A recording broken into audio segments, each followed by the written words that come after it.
Let's bring in one of the candidates vying to do just that, to remove a Biden presidency and restore America to greatness. Florida Governor Ron DeSantis. Governor, good to have you. So do you think, now there have been 70-plus attacks on U.S. installations in the Middle East by Iranian or Houthis or Iranian supported, let's call it that.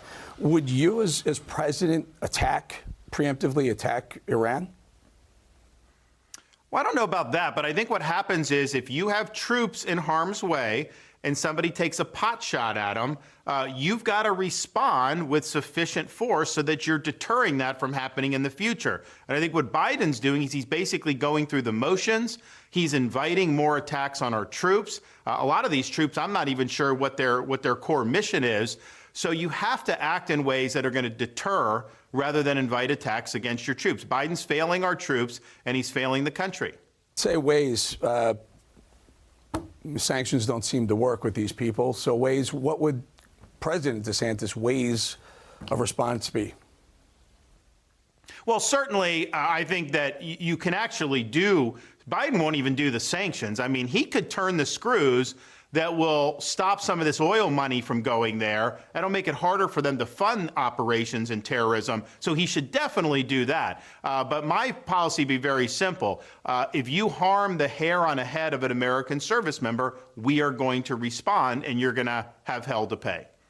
So I've put this out there, and people yell at me for doing it, but why not level the Iranian oil fields? You don't kill any people or very few people, and you limit their ability to fund terrorism.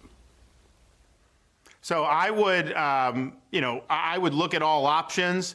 I'm mindful about overextending the U.S. I clearly wouldn't want to invite another lengthy conflict in the Middle East. At the same time, we have to stand up for our troops. And you look at different targets, and you look at the pluses and minuses. And can you accomplish the mission? What are the risks? And then you either pull the trigger or you don't. But clearly, what Biden is doing is he's empowered the Iranians. They don't worry about Biden at all. They think he's a patsy. So they're going to keep doing this until somebody puts their foot down. Governor, let's turn to U.S. politics a little bit. You're doing extremely well in Iowa. You're hitting on all cylinders right now. You got a big endorsement, evangelical endorsement recently. I believe you're going to hit your 99th, the 99th out of 99 counties on Saturday, polling very well.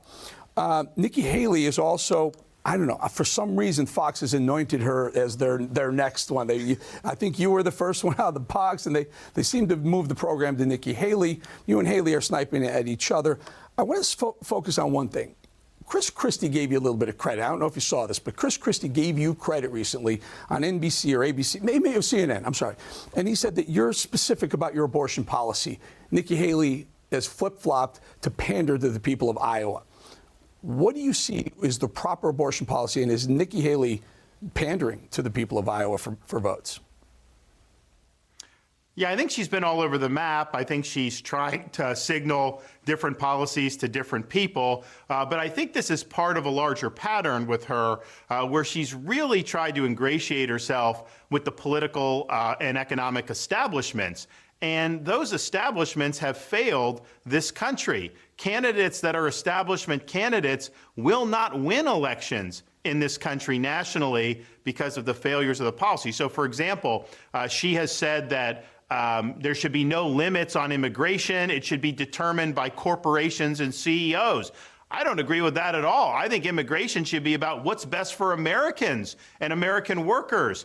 She also had a proposal for social media censorship, where she said day one of her presidency, she wants everyone to have to give their name to get on social media. Well, Eric, you've covered the censorship of conservatives, how people have been singled out, cancel culture. People have had their lives ruined because of this type of stuff. So that was her policy on day one that she's done. And then when we stood up in Florida to fight for the well-being of our kids in school and not have sexualized curriculum and transgenderism injected into elementary school, we had to take on the biggest company in Florida, Disney. And I did that because I had to stand up for the kids and parents. It was the right thing to do.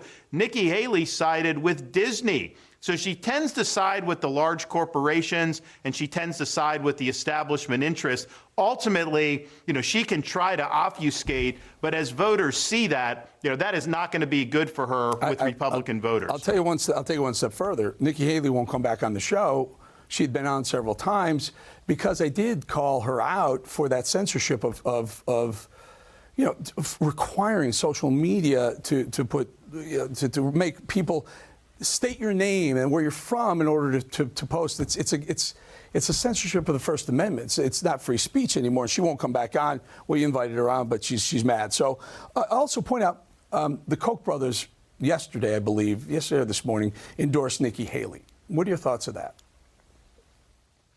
Well, look, I think that their network has taken certain positions that are conservative, some that are not. I mean, for example, they are not someone that wants to control immigration. I think they've supported open borders. So Nikki is somebody that is very weak on immigration. She is not going to get that border secure. She would, of course, not build a wall, and she will not deport illegals who are here. And so I think that gives her some synergy with that group. I think the other thing is they've been very supportive of reducing criminal sentences and releasing people from prison. I think that's bad policy. I think that has failed in places like California. I think we've got to be tough on crime. We need to get these criminals off the streets. But I think they see in someone like Nikki somebody that's going to be more aligned with establishment interests. And all I can say is we have got to go into Washington and make big changes. You don't want to go into Washington and just continue business as usual. We've seen business as usual for how many years now? We need big change, and we need to return this government to its rightful owners, which is we, the people. Governor, let's play the soundbite from last week when we did a town hall in Iowa, and you said, hey, Trump, let's do a debate. Let's take a listen. So remind the folks. We need to have debates. Whether the RNC should be the ones that are controlling that, I don't know that that's necessarily the right way. That's how it's gone.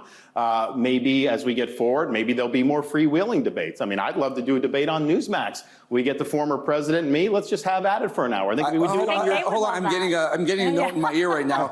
Your bucks. Okay. Now we got to get we'll do it on your show. We'll make it happen. Well, I have good advice that's probably not going to happen because former President Trump doesn't want to do debates. Your thoughts on that and the upcoming debate? Have the debates, the GOP debates, lost the oomph that they used to provide?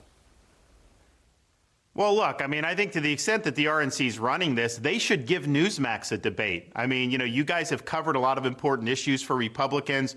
A lot of Republicans are watching your show, Eric. And I think that regardless of whether Donald Trump would participate, Newsmax should be given a debate. So you have my support on doing that. I think it's important. Look, I think Donald Trump should debate. I mean, we're in a situation where the country is at a crossroads here. We've got to put our best foot forward. We need people to be able to kick the tires on all the candidates and make sure that they're able to do what we need to do. I mean, we know, look, the Democrats are laying low right now. As soon as if Trump were to be the nominee, they are going to unload a can of everything the corporate media is going to start doing. We know all that. So he needs to be able to explain how he's going to be able to navigate that to be able to be successful. I can be successful because I can show you my track record in Florida of getting the job done. But I'm all for the debates. I want to come on Newsmax. Let's get Donald Trump or not. You guys should be doing a debate for the Republicans. Well, we're certainly on board. Sir, very quickly, you're doing very well. 47 or 48 days till Iowa. Final thoughts on that?